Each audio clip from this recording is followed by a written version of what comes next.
Vous allez dans un navigateur web et vous allez chercher ce moteur de recherche bing.com. Et quand vous êtes dans bing.com, vous pouvez taper Lionface. Vous allez dans la partie images. Vous allez enclencher les filtres. Et vous allez demander licence domaine public.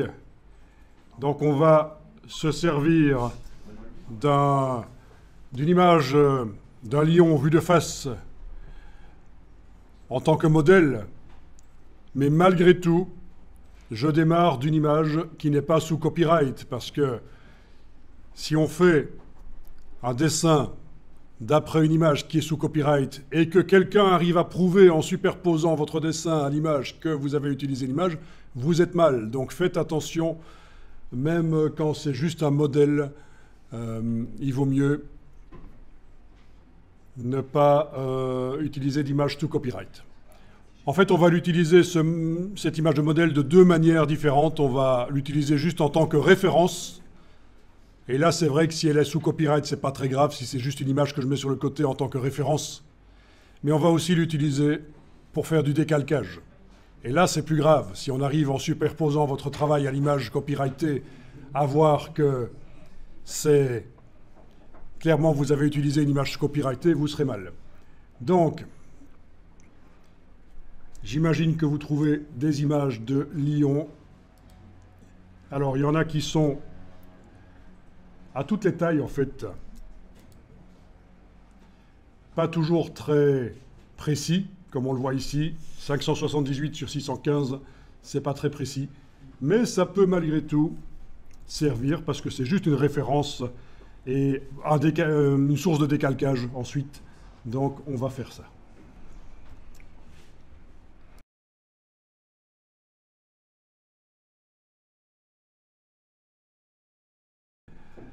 En tout cas, une fois que vous avez cliqué sur une image dans les résultats de Bing, vous cliquez sur le bouton « Afficher l'image » et si elle s'affiche en grand comme ça, vous faites un clic droit « Enregistrer l'image sous » et vous l'enregistrez dans un dossier pour aujourd'hui.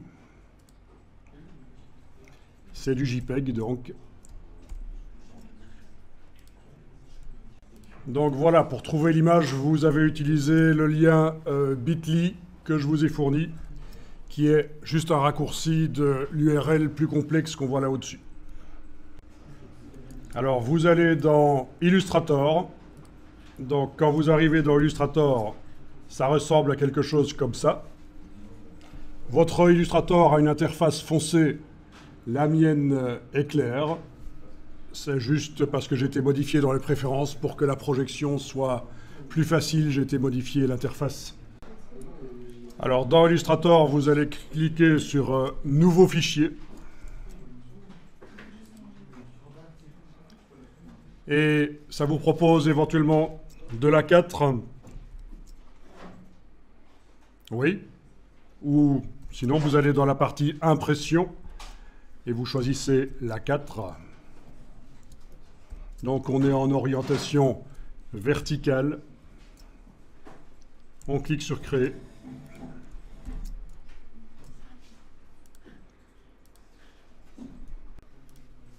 Alors, si vous zoomez en arrière et en avant avec Alt roulette, vous voyez que autour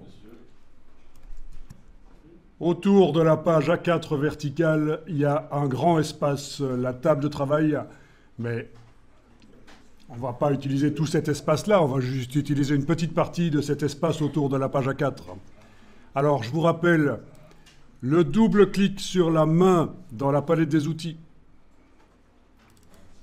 ramène la page en grand, rapidement, donc qu'elle soit n'importe où, qu'on soit avec n'importe quel outil activé. Si on double-clique sur la main dans la palette des outils, votre page revient en grand sur l'écran. Alors, je pourrais très bien ouvrir l'image dans un autre logiciel et je mets à côté de la fenêtre d'Illustrator, mais là je vais la mettre à côté de la page dans Illustrator, l'image qu'on est allé chercher. Donc vous allez dans le menu Fichier, Importer, et vous allez chercher l'image JPEG que vous avez téléchargée.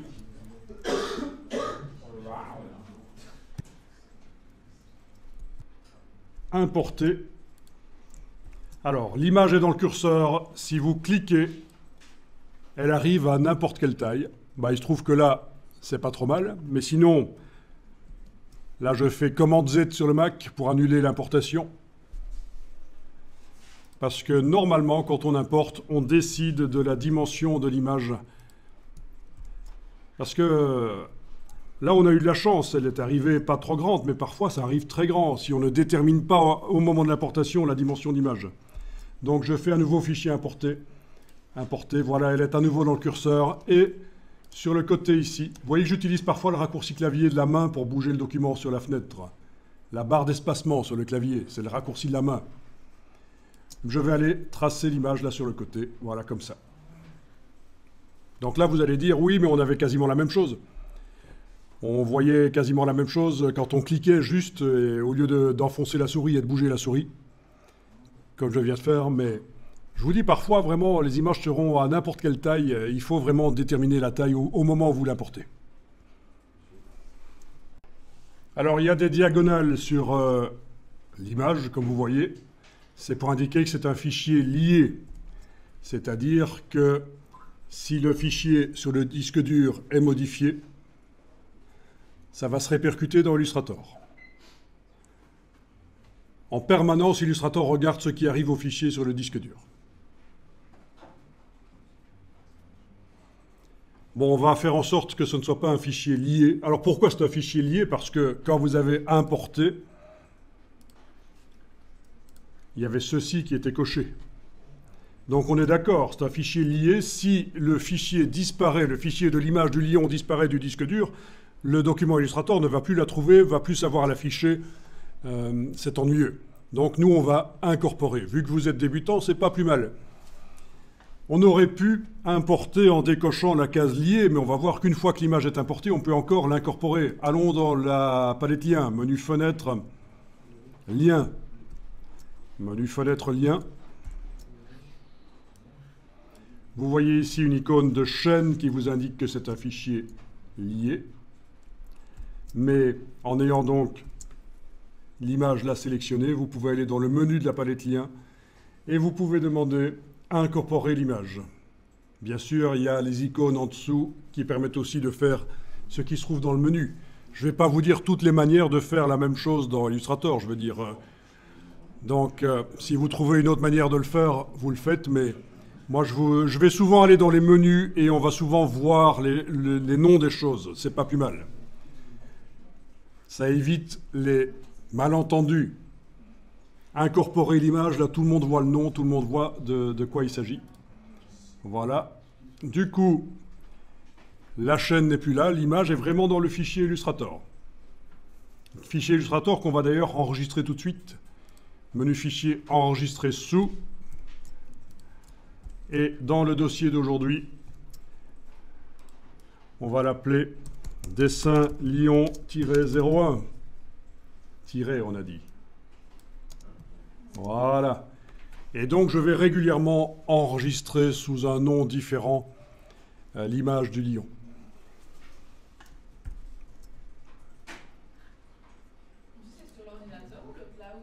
Sur l'ordinateur, en effet, si ça vous pose la question, est-ce que vous l'enregistrez sur le cloud ou sur l'ordinateur, vous choisissez sur l'ordinateur. Parce que sur le cloud, ça va prendre beaucoup de temps pour transférer. Et puis après, vous devrez rendre tous les fichiers que vous faites. Donc, voilà.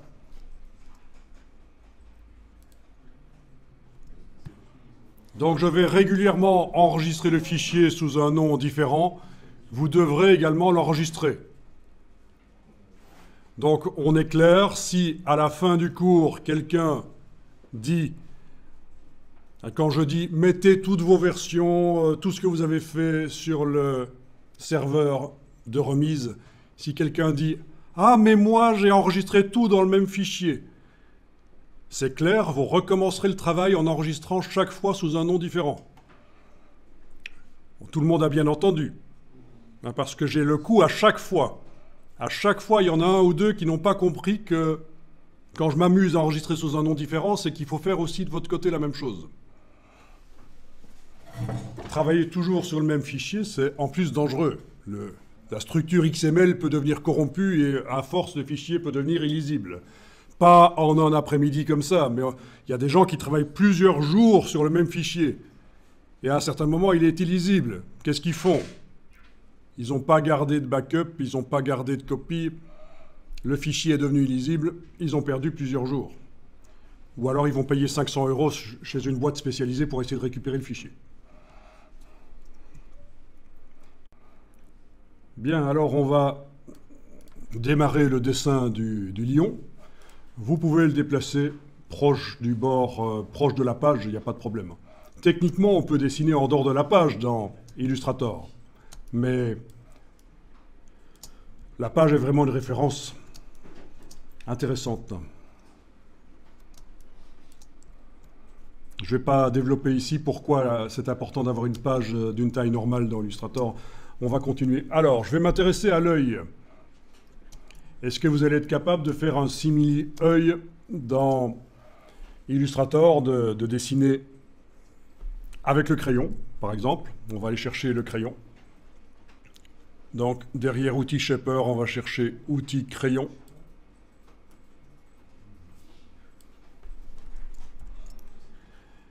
Et moi, j'aimerais dessiner, pour commencer, cette partie-ci.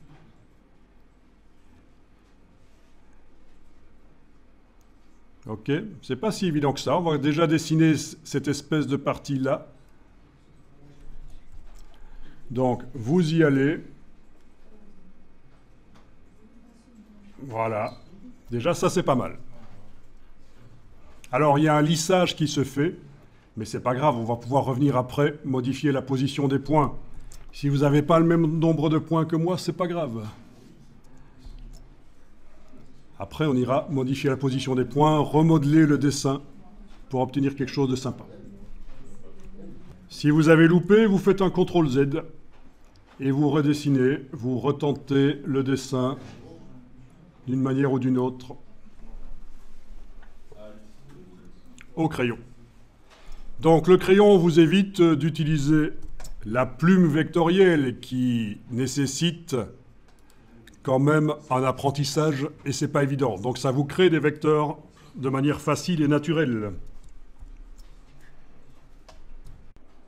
Alors, ben, je vais faire le reste de l'œil, c'est-à-dire entre ça et ça, voilà. Waouh, j'ai appuyé, j'annule.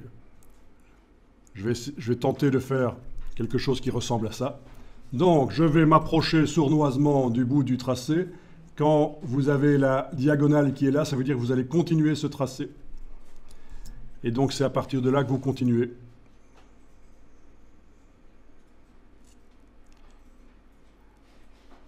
Et voilà. Si on juge qu'on a raté, on annule. Et donc, un petit CTRL-Z sur le PC, commande Z sur le Mac. Et on réessaye.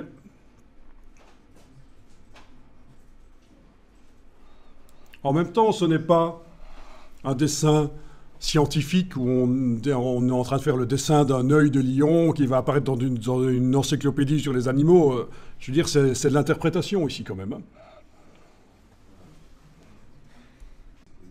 Alors, voyons, quelle est la couleur de ce trait? Est-ce que vous avez deux diagonales comme ça? D'abord, la palette des outils, je vais vous demander de la mettre en deux colonnes. En deux colonnes, comme ça. Ce sera plus facile pour la suite. Ensuite, est-ce que vous avez vraiment deux diagonales ici ou est-ce qu'il y en a un des deux échantillons qui est noir? Les deux sont noirs. Non, il y en a un des deux, celui qui est derrière. Ah, celui-là, le contour est noir. Ok.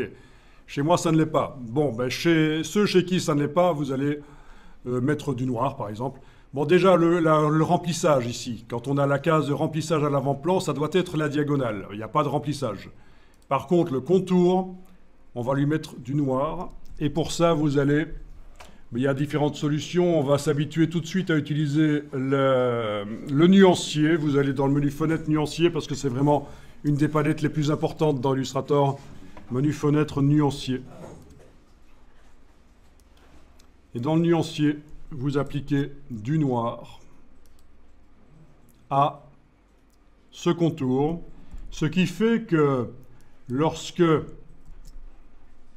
la forme ne sera pas sélectionnée, elle restera visible. Parce qu'avant, chez moi, elle n'avait aucune couleur de fond et de contour. Et si je la désélectionne comme ceci, avec la flèche noire, je clique à côté, ben je n'aurais plus vu la forme. Ennuyeux. Alors on va voir si on ne peut pas obtenir mieux. C'est-à-dire qu'avec la flèche noire, on va déplacer la forme, mais en enfonçant la touche Alt au clavier, la touche Option.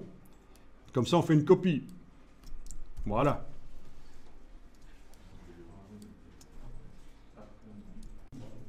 Alors, je vais retoucher la forme là. Par exemple, ici, je remarque qu'il a quand même un peu les sourcils froncés. En quelque sorte, ça descend plus que chez moi. Oui, là, ça descend plus, en fait. Donc, on va voir 3 solutions pour arriver à retoucher cette forme. Vous l'avez bien sélectionné, cette copie. L'original est là. C'est notre backup. On a la copie ici.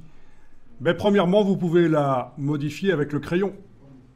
Si vous vous approchez sournoisement du bord, le petit astérix disparaît. Ça vous indique que vous êtes au-dessus du tracé et vous tentez de le remodifier, de dessiner comme ça par exemple. Voilà. Et vous pouvez vous y reprendre à plusieurs fois si vous voulez. Vous modelez le trait vraiment.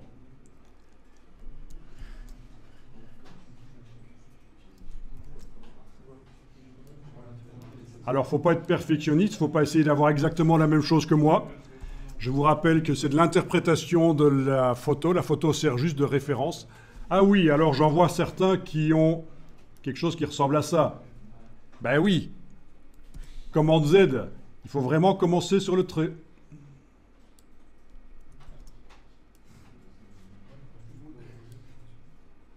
Il faut vraiment commencer sur le trait, en fait. Là, j'ai annulé à chaque fois que j'ai fait, parce que je suis content finalement du résultat là, mais vous avez vu, il faut vraiment commencer sur le trait. Voyons un peu si vous avez le crayon qui est réglé comme moi. Quand vous double-cliquez sur le crayon,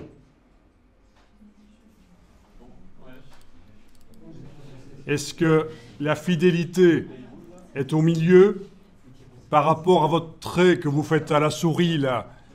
Est-ce que le trait final, ben, il est quand même un peu lissé, il est arrondi, mais pas trop, on est au milieu. Et le reste, vous avez la même chose que moi. Dans les limites de 6 pixels, ça veut dire que je dois m'approcher de 6 pixels de l'écran du trait pour que le crayon retravaille. Si vous avez systématiquement un problème quand vous essayez de retravailler au crayon, ça dessine à côté, mais c'est que vous n'êtes pas assez précis. Une solution pourrait être dans les options, quand on double-clique là, d'augmenter la limite. Comme ça, vous pourrez commencer le trait davantage à côté et ça marchera quand même. Voilà. Bien, ça c'était la première manière de remodeler le trait, c'est au crayon. Je vais reprendre la flèche noire et la forme d'origine ici au-dessus et avec la touche Alt, je vais la déplacer. Voilà.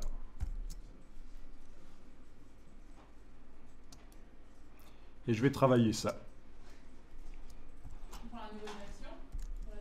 C'est donc l'original que j'ai dupliqué. Celui du dessus que j'ai dupliqué. Ça se voit.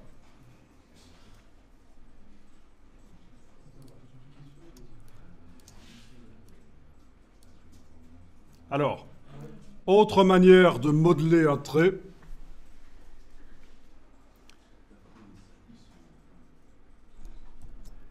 Derrière cet outil-là,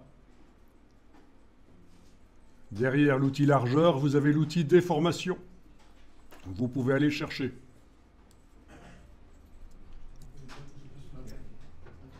Derrière l'outil largeur, l'outil déformation. Donc il faut garder enfoncé sur l'outil. Et voilà. Vous êtes donc là, vous gardez enfoncé et vous allez chercher là.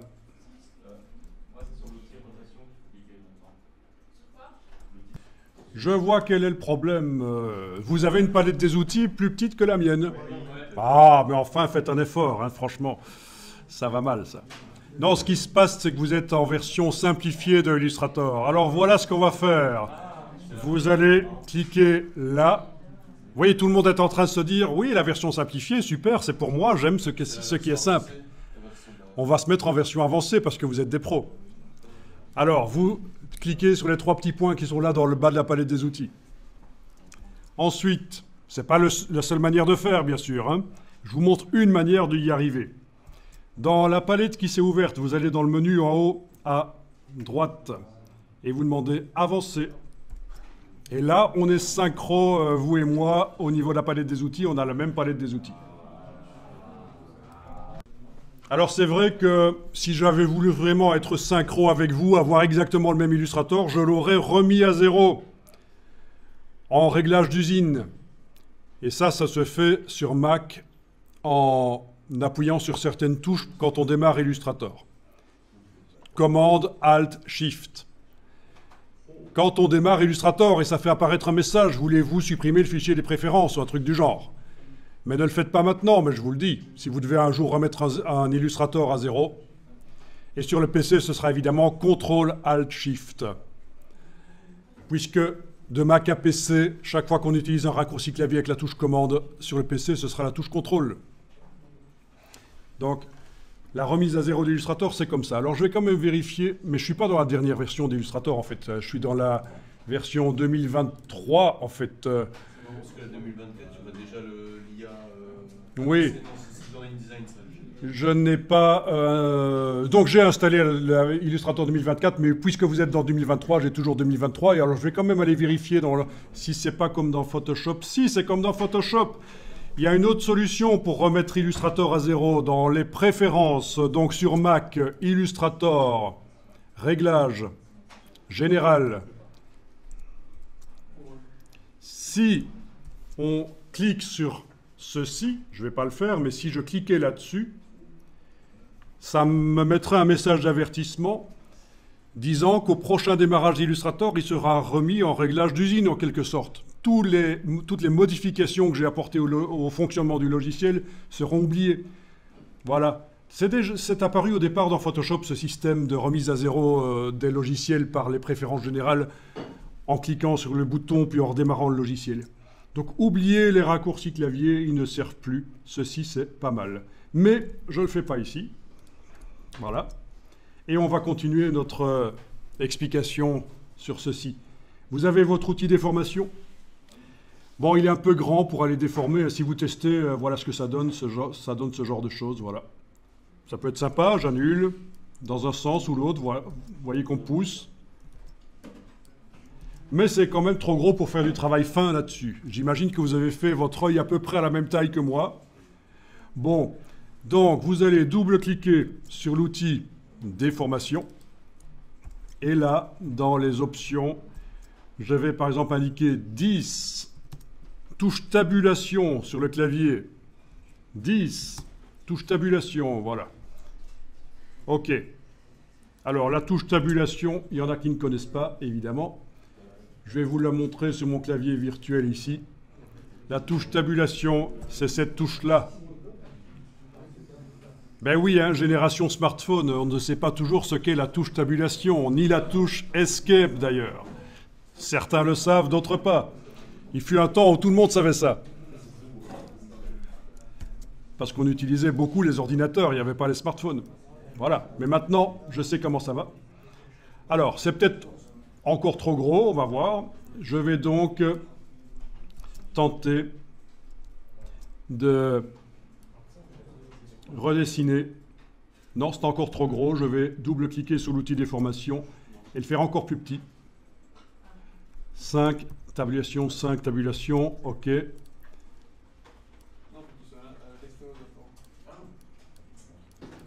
Voilà. Là, on voit qu'on arrive à... Ah oui, il faut que la forme soit sélectionnée, bien sûr. Tout à fait raison de le dire. On est en vectoriel. Si la forme n'est pas sélectionnée, ça ne fonctionnera pas. Voilà. Donc voilà une manière de modeler un dessin qu'on a fait. Pourquoi pas?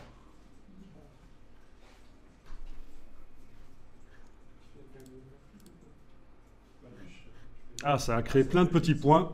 C'est ennuyeux. Il y a des petits points là, mais on verra comment régler le problème après.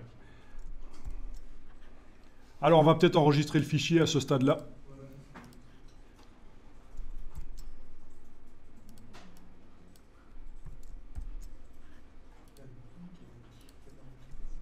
Je l'ai enregistré sous le nom 02, tout simplement. Alors, on continue. On va redémarrer avec la flèche noire du dessin, le premier qu'on avait fait, et on va, avec la touche Alt, le déplacer. Voilà. Ah tiens, je vais le mettre à côté, finalement. Je vais le mettre là. Parce que ça commence à être trop bas.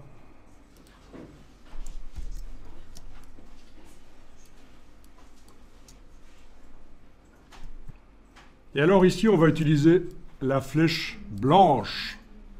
Vous avez la flèche blanche. Donc vous avez pu remarquer bien sûr que la flèche noire, elle permet de manipuler l'entièreté des points de la forme, alors que la flèche blanche va permettre de manipuler seulement certains des points. Oui, sauf que s'ils sont déjà tous sélectionnés, ça revient au même que la flèche noire. Il va falloir cliquer à côté, puis venir cliquer sur le bord du tracé, et là, vous allez pouvoir aller bouger les points. Vous avez aussi des tangentes. Alors, chez moi, elles sont assez grandes, les tangentes, vous voyez. Et les points, même les points sont assez grands. C'est assez particulier. Je vais vous montrer comment j'ai obtenu des points qui sont bien grands comme ça. Parce que sur certains écrans précis, c'est pénible d'avoir des points trop petits. On les voit à peine sur l'écran. En tout cas, c'est sympa, ça. Vous avez les points et vous avez les tangentes. Alors, pour avoir des gros points comme les miens là, il va falloir aller sur le Mac, Illustrator, Réglages. Sur le PC, ce sera Édition, Réglages ou Édition, Préférences. Et alors, vous avez Sélection et affichage des points d'ancrage. Et là, vous voyez que moi, je les ai mis au maximum de leur taille. Est-ce que vous aviez des problèmes pour voir les points? Est-ce qu'ils étaient trop petits? Oui? Non? Oui? Vraiment sur les écrans précis, les écrans 4K, des choses comme ça, sur certains écrans, ça peut être pénible. On n'arrive pas à bien voir. Donc, ça c'est pas mal. Le dessin original au crayon, la version retravaillée au crayon, la version retravaillée à l'outil de déformation et la version retravaillée à la flèche blanche. Ah oui, la flèche blanche va me permettre d'aller corriger là en bas la version que j'avais faite à l'outil de déformation. Il y avait un problème avec les tangentes ici, voilà. Ouais, on peut aller retravailler les choses. Ça génère beaucoup de points à l'outil de déformation en fait. On obtient quelque chose finalement qui est assez complexe à gérer.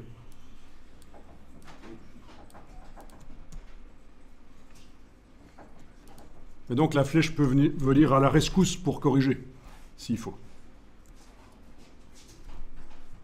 Enregistrer le fichier. Enregistrer je vais l'enregistrer sous le numéro 03. Bien sûr, dans la vraie vie, je n'enregistrerai pas autant que ça. Mais là, pour la démonstration, pour le cours, on enregistre pour montrer la progression. Alors, je redémarre avec la flèche noire de mon original ici et touche Alt, je vais aller mettre là.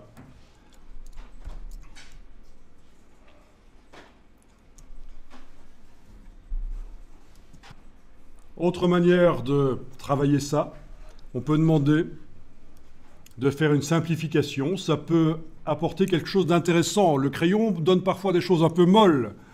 Et ça peut être très intéressant, je ne sais pas si ça va bien donner sur cette forme-ci, on va voir, de faire objet, tracé, simplifié. Objet, tracé, simplifié. Vous allez cliquer sur les 3 petits points ici pour avoir la boîte complète.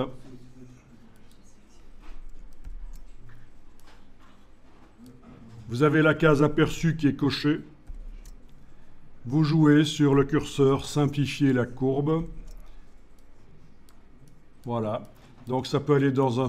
oui, on va aller dans un sens vers minimum, voilà. On a le seuil des points d'angle. Voyons un peu ce que ça donne, oui.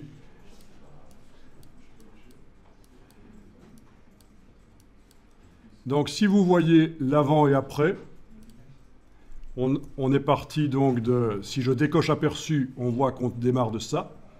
Et finalement, on obtient ça. Et franchement, ça peut être intéressant quand on fait du graphisme, du dessin, d'avoir cet outil qui vous simplifie les formes, qui vous les purifie en quelque sorte. Voilà. OK. Tiens, je vais essayer la même chose en dupliquant à nouveau la forme. Voilà. Objet, tracé, simplifié. 3 petits points pour avoir la boîte complète. Je vais voir ce que ça fait si on clique sur simplification automatique. Rien du tout. Oh, super. J'annule alors, voilà. Ah si, quand même, ça a fait quelque chose. Ça a fait quelque chose, j'ai rien dit. Ça a enlevé des points, je pense. Oui, c'est ça. La forme reste la même quand on clique sur simplification automatique, en tout cas dans mon cas. Et si je coche et je décoche la case aperçue, on va voir qu'en fait, on a enlevé des points inutiles. Parce que je ne vais pas vous cacher que cette boîte simplification, au départ, c'est son but. C'est d'enlever des points tout en gardant la forme telle qu'elle est. Mais on l'utilise de manière détournée pour styliser, entre guillemets, ça ne veut rien dire styliser, mais pour purifier en quelque sorte les traits, pour les rendre plus jolis. OK. Alors, vous allez encore dupliquer la forme avec la touche Alt.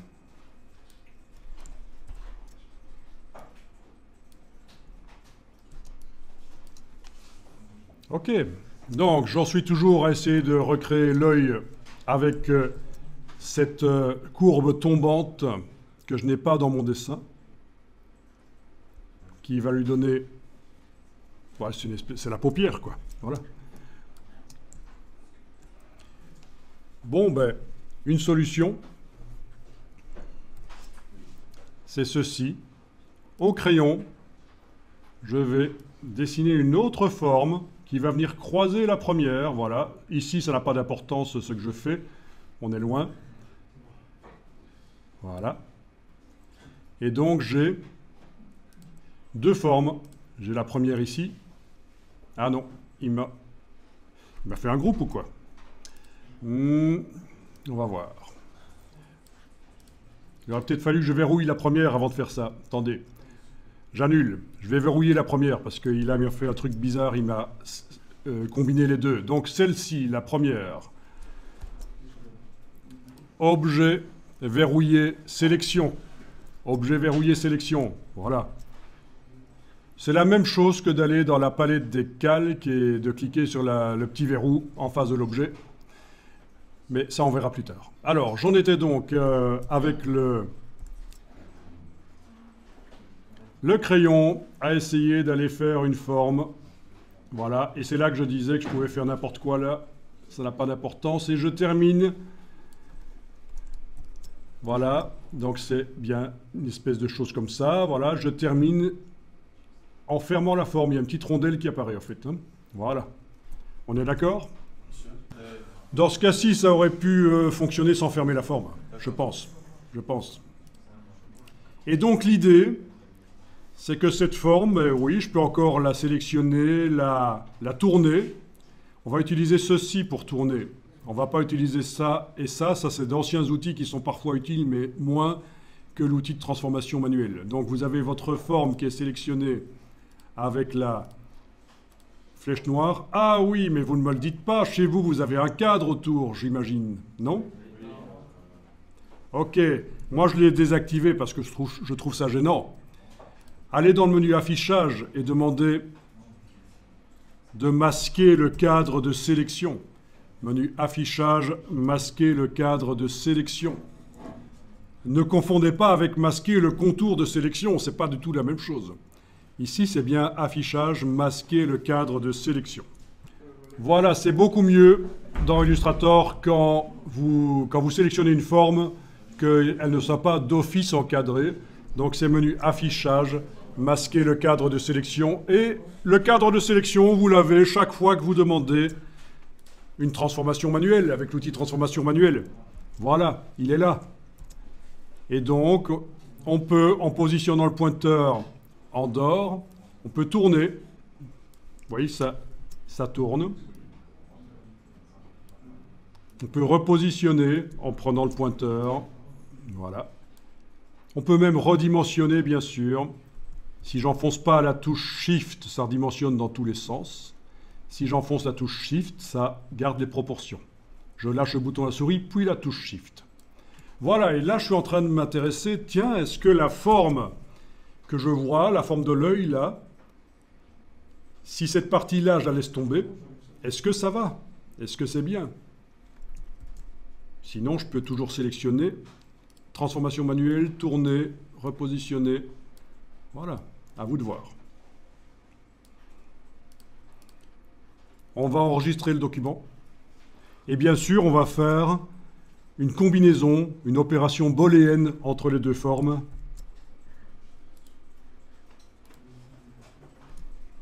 Vous avez vos deux formes. Ben, il va falloir déverrouiller celle-là. Donc, soit objet tout déverrouillé, ou alors, si on imagine qu'on a plein d'objets qui ont été verrouillés sur le plan de travail et on ne veut pas tous les déverrouiller, on peut aller dans la palette des calques. Menu fenêtre, calque. Alors, la palette des calques, vous avez la possibilité d'agrandir les vignettes pour qu'elles soient grandes comme dans Photoshop. On va faire ça, c'est dans le menu ici de la palette des calques, dans Options de panneau. Et là, c'est maximum 100. Moi, je vais taper 100, voilà. Non, je vais taper 110, comme ça on va voir ce qu'il va me dire. Ah ben non, il ne veut pas. 100, c'est le maximum. Donc, option du panneau calque, autre, voilà. OK. Et voilà, on a des vignettes plus grandes dans la palette des calques.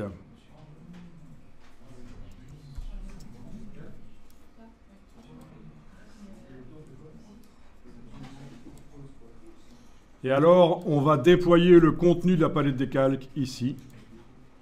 Et on va voir que... Ah, si, elle est là. OK. Elle est verrouillée, la forme. C'est un peu difficile parce qu'elles se ressemblent toutes. Hein. Voilà, si on clique sur le verrou là, ça enlève le verrou sur la forme, donc elle est plus verrouillée. On arrive à la sélectionner.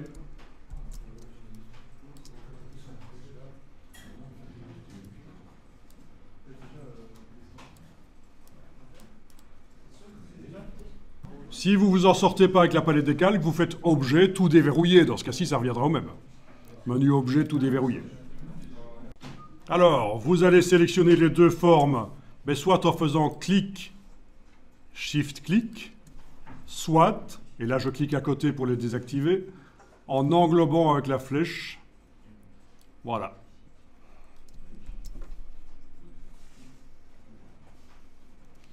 Ensuite, on va aller chercher le panneau qui permet de faire les opérations booléennes, donc les soustractions, addition, intersection. Vous allez dans le menu fenêtre et vous allez chercher le Pathfinder.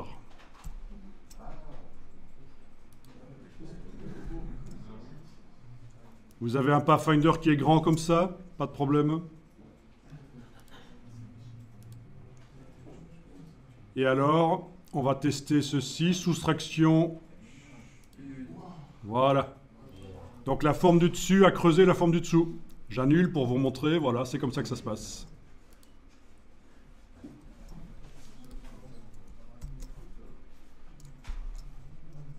Ça marche? Ouais.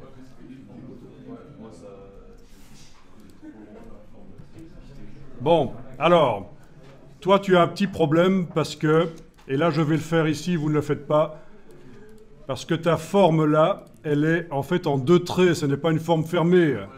Enfin, ça pourrait même être une forme ouverte, mais le problème c'est qu'elle est ouverte de deux côtés. C'est deux traits vraiment.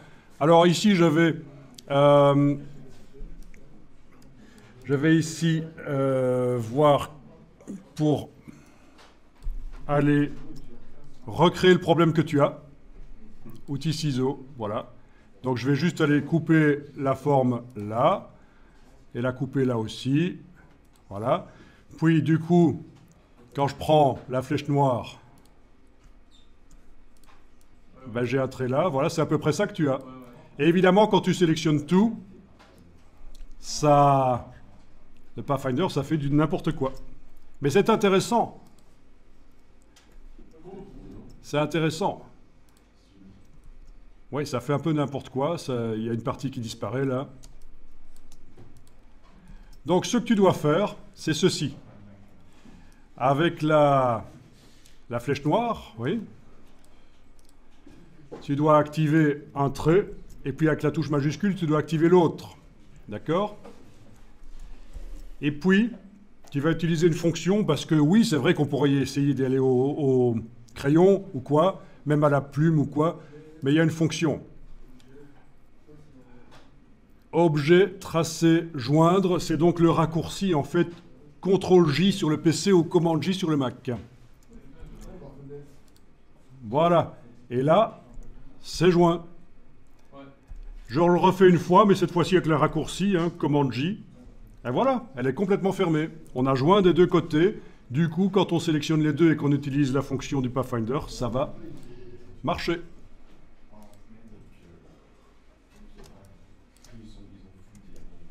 Bien, alors pour que vous sachiez que ça fonctionne comme ça, je vais ici dupliquer ceci, mais vous n'êtes pas obligé de le faire. Et donc, les deux formes là, on a vu que si on enfonce ça, ben ça va creuser, ça va enlever. J'annule. Si on fait la même chose en enfonçant la touche Alt, vous voyez ce qui se passe? Visuellement, c'est la même chose, sauf que l'autre forme existe toujours. Et ça veut dire qu'avec cet outil-ci, la flèche blanche plus, je peux cliquer à côté, venir recliquer dessus, je peux la bouger. C'est vrai que ce serait intéressant que vous testiez ça aussi. Voilà, avec l'outil de transformation manuelle. Donc c'est la même chose que ce que vous avez fait, sauf que quand j'ai appuyé sur ceci, j'avais la touche Alt enfoncée. Ça veut dire que la forme qui est creuse, qui soustrait là, elle ne disparaît pas, elle est toujours là.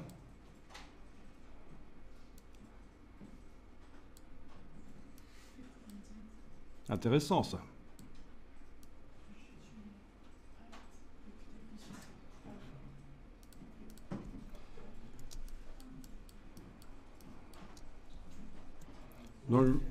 L'idéal, ce serait de redémarrer donc des deux formes sur lesquelles il n'y a pas encore de Pathfinder. Si vous voulez tester ça. Quand c'est testé, vous enregistrez sous Lyon, dessin Lyon-05.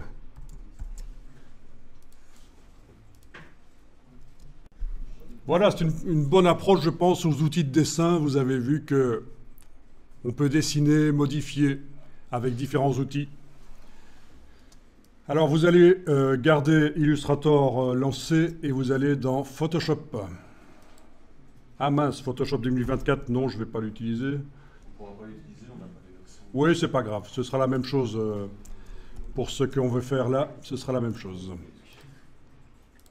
Vous, sur vos ordinateurs personnels, vous pouvez l'installer à version 2024 avec le remplissage génératif.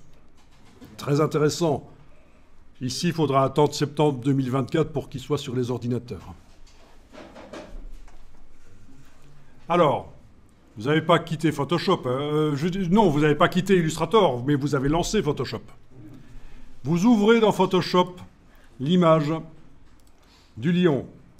Donc, le voilà. Ici, sur le Mac, j'enfonce la touche F pour passer plein écran. F sur le clavier, c'est le plein écran. F, F, F, on passe les 3 modes. Voilà. Alors voilà, on va zoomer, Alt roulette. On va recadrer. Ce qui m'intéresse, c'est juste la tête du lion. Donc, ce que vous pouvez faire, c'est activer l'outil de recadrage. Et, ah oui, il faut vraiment vérifier, une fois que vous avez activé l'outil de recadrage, qu'il n'y a rien qui est indiqué ici, dans les 2 cases, de la barre contrôle. Vous la voyez, la barre contrôle? Ok. Si on ne la voit pas, c'est menu fenêtre option dans Photoshop. Oui, ça s'appelle option.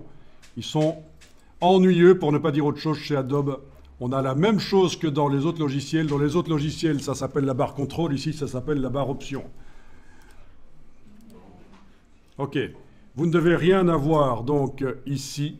Sinon, vous cliquez sur effacer pour enlever ce qui est indiqué là. Ce serait un recadrage forcé, contraint. Alors,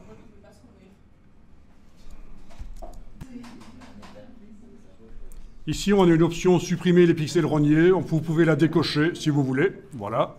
Vous décochez supprimer les pixels rognés. Vous prenez les poignées.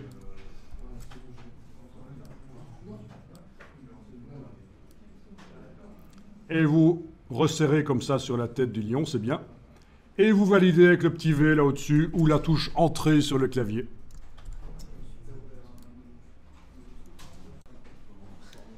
Voilà, donc outil de recadrage, rien là. S'il y a quelque chose, on clique sur effacer. On a décoché, supprimé les pixels rognés. On a fait bouger les poignées de recadrage. On a cliqué sur le petit V là au-dessus. C'est recadré. Et alors, si on prend l'outil de déplacement, on va remarquer que si on bouge, mais toute l'image est toujours là en fait. Toute l'image est toujours là parce qu'on a décoché, supprimé les pixels rognés. Pourquoi pas? C'est pas plus mal. Ok.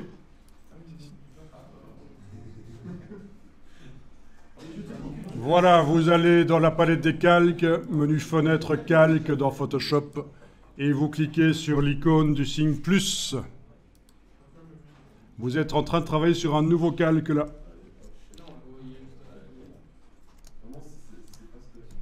Donc sur ce nouveau calque, je vais dessiner au pinceau. Je prends le pinceau. Vous avez bien du noir dans la case de premier plan? Ok, ben on va mettre autre chose que du noir.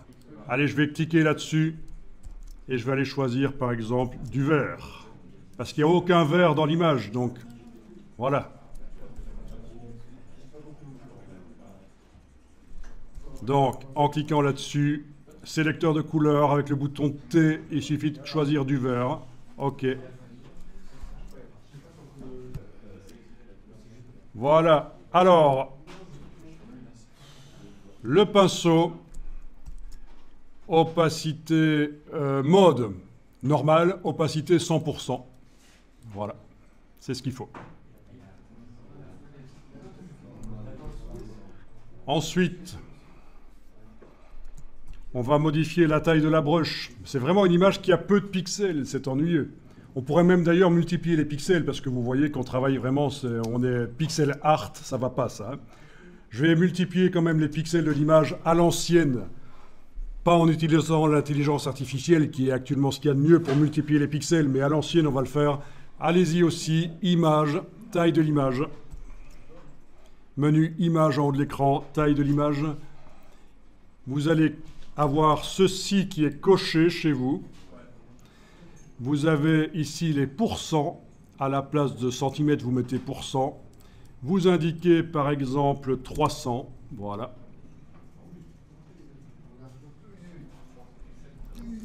OK. Et voilà, vous avez une image améliorée. C'est moins bien que si on avait utilisé le super zoom, l'intelligence artificielle, mais on ne va pas prendre un bazooka pour tuer une mouche. Hein. Mais c'est quand même moins pixelisé qu'avant. On voit quand même les pixels séparés. Oui, attention, il y a ceci que vous pouvez faire. Menu affichage, afficher. Vous pouvez décocher grille de pixels. Il y a une grille de pixels qui apparaît sur l'image. C'est quand on fait du web, ça peut être intéressant. Mais voilà, affichage, afficher, vous décochez grille de pixels. Et quand vous zoomez, vous ne voyez pas ces lignes blanches entre les pixels. Alors, vous avez la brush, vous allez enfoncer les touches CTRL et ALT. Qu'on soit sur un Mac ou un PC, c'est les touches CTRL et ALT. Et quand on est sur un Mac, on appuie sur le bouton gauche de la souris. Quand on est sur un PC, c'est le bouton droit de la souris. Et vous bougez de gauche à droite, c'est la dimension de la brush. Et de haut en bas, c'est la dureté. Dans ce cas-ci, on va demander une brush assez dure. Voilà. Donc, CTRL-ALT, clic gauche du Mac ou clic droit du PC. De gauche à droite, c'est la dimension. De haut en bas, c'est la dureté. Et alors, je vais vous demander rapidement, avec une brush qui a la bonne taille, de dessiner la forme de l'œil. En plusieurs fois, si vous voulez, vous pouvez lâcher le bouton de la souris. Vous y allez en plusieurs fois. Alors, attention, pour bien voir ce qu'on fait, ce serait intéressant de diminuer l'opacité du calque sur lequel on est en train de travailler. Vérifiez bien que vous êtes en train de travailler sur un calque vide, sinon c'est foutu. Voilà, l'opacité. Et comme ça, on voit un peu l'œil derrière. OK.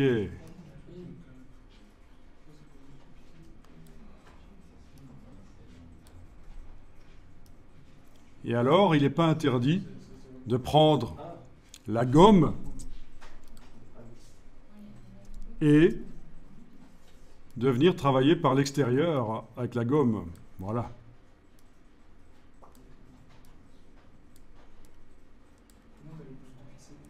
Ok, je reprends le pinceau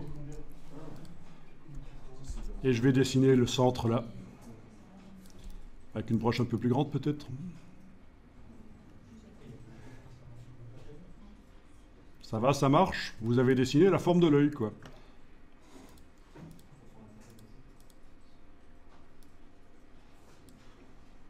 Monsieur, comment vous avez rempli? J'ai rempli au pinceau. N'oubliez pas qu'il y a la gomme.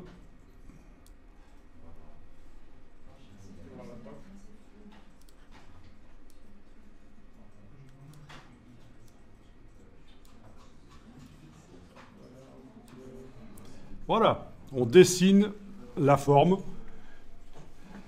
Donc c'est quand même peut-être pour certains plus simple que de faire au crayon dans Illustrator ou à la plume dans Illustrator. Ça peut être une solution. Enregistrer le document. Donc je vais l'enregistrer au format Photoshop. Il n'y a pas le choix parce qu'on a ajouté un calque. Il n'y a que le format Photoshop, sauf exception, mais je ne vais pas en parler ici, qui peut mettre des calques, qui peut contenir des calques. Voilà.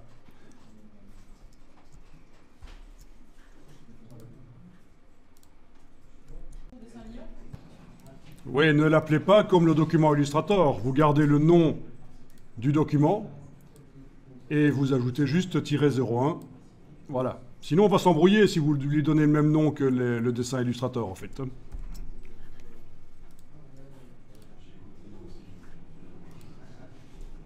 Est-ce que quelqu'un sait à ce stade ce qu'on va faire? Non? On va dessiner l'œil d'un lion. Dessiner l'œil d'un lion. Quelle drôle d'idée. Quelqu'un n'a pas une idée de ce qui va être fait ici?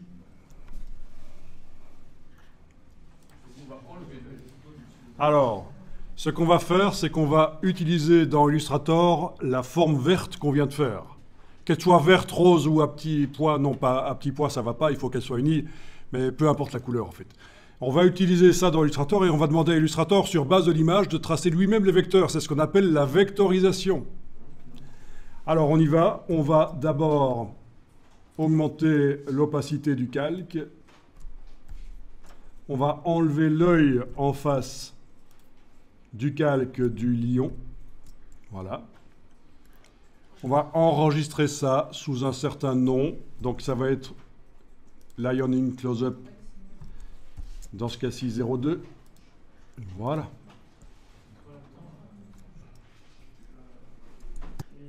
Voilà, on peut faire fichier fermé dans Photoshop et on va dans Illustrator et on va importer. Bon, on peut importer sur l'autre côté, sur la droite, là, c'est pas un problème. Vous faites fichier importer. Nous sommes dans Illustrator, nous faisons fichier importer. On choisit ça. Ah ben tiens, tant qu'on y est, on peut décocher lié. Comme ça, le fichier sera incorporé à Illustrator. Donc je suis toujours dans le même document Illustrator, fichier importé, j'ai décoché lié. Je choisis mon document Photoshop qui ne montre que la tâche verte. Importer. J'enfonce le bouton à souris, je garde enfoncé. Je tire. Et voilà ma forme. Peu importe qu'elle soit plus grande que l'œil là-bas, parce que ça se redimensionne après. Alors oui, certains parmi vous n'ont pas que l'œil qui est arrivé, ils ont toute l'image en grand. Ici, je vais supprimer pour montrer un peu ce qui peut se passer, voilà. Donc je suis dans Fichier importer. Je vais chercher le Lion 2 PSD. OK. Alors, qu'est-ce qui se passe chez vous? Pourquoi est-ce que vous avez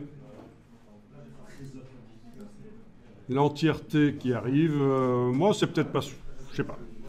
Finalement, je ne sais pas. Ah, afficher les options d'importation, c'est là. OK. Donc, importer. Et là...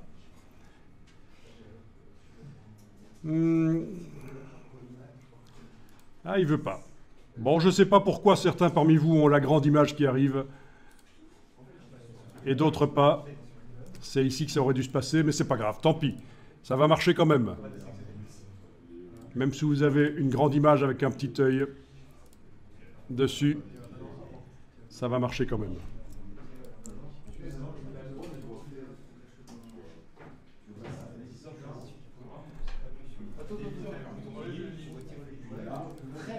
Vous avez bien décoché l'option liée quand vous avez été chercher votre image là. Ouvrez les yeux, open your eyes, ouvre tes ouilles.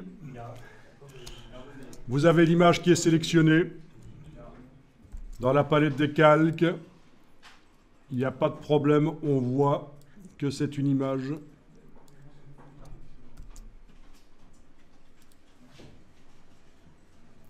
On voit que c'est une image. Eh bien, on va aller chercher l'outil de vectorisation dans le menu Fenêtre. Tout en bas, c'est par ordre alphabétique, vectorisation de l'image. C'est le panneau vectorisation. Votre image doit donc être bien sélectionnée avec la flèche noire. Vous allez cocher l'aperçu et là, vous voyez ce que ça donne. Rien du tout. Vous ne pouvez pas le cocher, c'est que vous n'avez pas sélectionné l'image.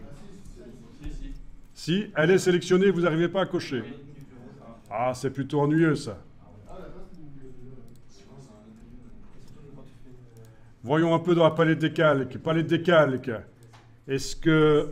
Il faut peut-être ouvrir, alors, et cliquer sur la petite rondelle ici, pour être certain de sélectionner.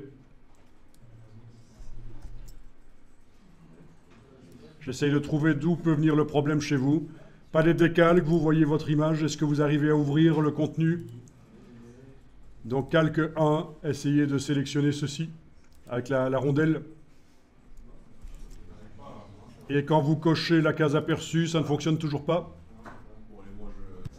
Donc, vous avez un bouton vectorisé Ben, cliquez dessus. En principe, la case aperçue aurait dû lancer la vectorisation, mais vous avez une version un peu différente de la mienne ici, pourquoi pas. Est-ce que vous avez réussi à lancer la vectorisation? Ensuite, le seuil ici, vous devez être en mode noir et blanc. Mode noir et blanc, et vous jouez sur le seuil. Voilà. Et à un certain moment, les pixels verts vont générer des vecteurs. Ils sont très clairs, en fait, les pixels. Voilà. Est-ce que vous voyez, ça marche? Donc, d'une manière ou d'une autre, en cochant la case aperçue ou en cliquant sur le mot vectorisation, vous lancez la vectorisation. Vous devez être en mode noir et blanc et vous jouez sur le seuil. Alors, je répète, et là je vais aller en arrière. Plusieurs fois. Voilà, quand vous avez l'image, donc sur votre Illustrator, vous devez aller dans la palette des calques, déployer le contenu là de l'image, cliquez sur la cible ici pour sélectionner le calque, et puis là vous aurez le bouton vectoriser. Et il faudra mettre le seuil vers la droite pour que la forme noire apparaisse. Ici, je n'ai qu'à, dans mon cas, cocher la case aperçue, bouger le seuil. Et voilà, la forme noire apparaît à un certain moment. Et suivant que je bouge différemment le seuil, ça me fait même une forme un peu différente. Vous voyez? Les pixels, c'est l'interprétation des pixels. Voilà. Alors, pourquoi est-ce que vous avez un Illustrator qui ne réagit pas exactement comme le mien? Ça dépend peut-être du système d'exploitation. Allons un peu voir dans menu pomme en haut à gauche sur votre Mac. À propos de ce Mac,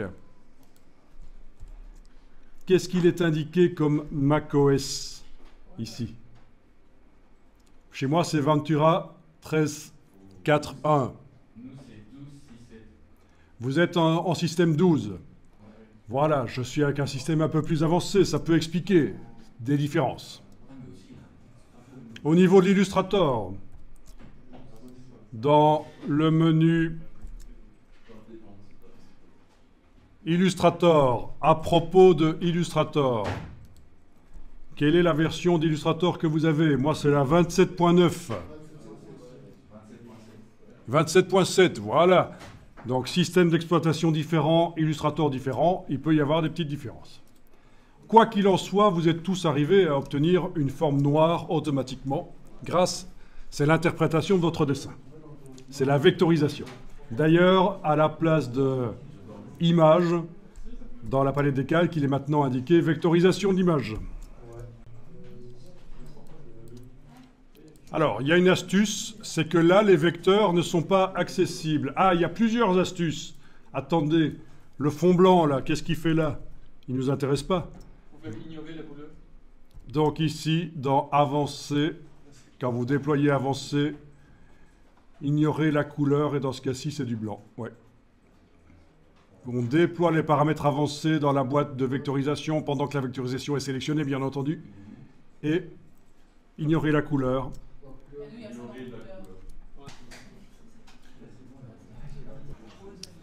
Bien. Quand vous êtes content du résultat, il faut avoir accès aux vecteurs, parce que les vecteurs, ils sont là, mais pas accessibles. On ne sait pas les faire apparaître avec la flèche blanche, notamment, ils ne sont pas accessibles. Et donc ça, on va sortir de la vectorisation. Ça veut dire que le panneau vectorisation ne sera plus utilisable. Tout ce qui est là, les réglages d'angle, bruit, tracé, seuil, tout ça sera plus utilisable. La vectorisation va être finalisée. Alors, pour ça, vous allez dans le menu Objet et vous demandez Vectorisation de l'image décomposée. Menu Objet, en haut de l'écran, Vectorisation de l'image décomposée. Et voilà les vecteurs. Et le panneau vectorisation est complètement gris, puisqu'il n'y a plus de vectorisation. Alors, je vous dis tout de suite, il y a des manières de vectoriser plus simples dans Illustrator, mais elles ne vous donnent pas autant de contrôle. Vous allez peut-être trouver à certains endroits, tiens, il suffit de cliquer là-dessus, ça vectorise. Ça ne marche pas toujours aussi bien. Là, je vous ai montré la méthode avec vraiment tous les réglages fins. Voilà. Vous pouvez enregistrer le fichier Illustrator.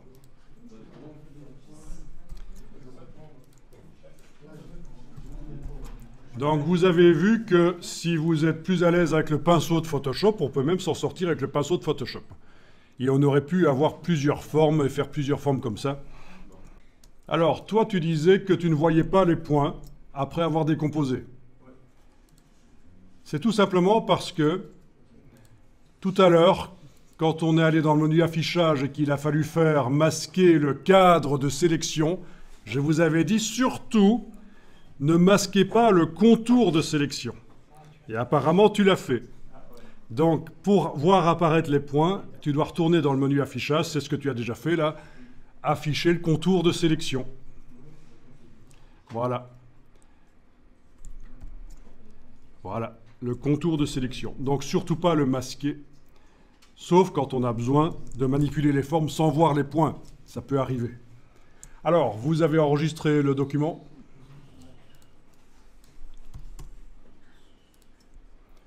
Bien après, on va bien sûr voir comment faire l'œil à l'intérieur, les cercles, les deux cercles, vite fait. On ne va pas s'y attarder trop, ça va rester du graphisme. Puis, on va, comment dire, symétriser de différentes manières.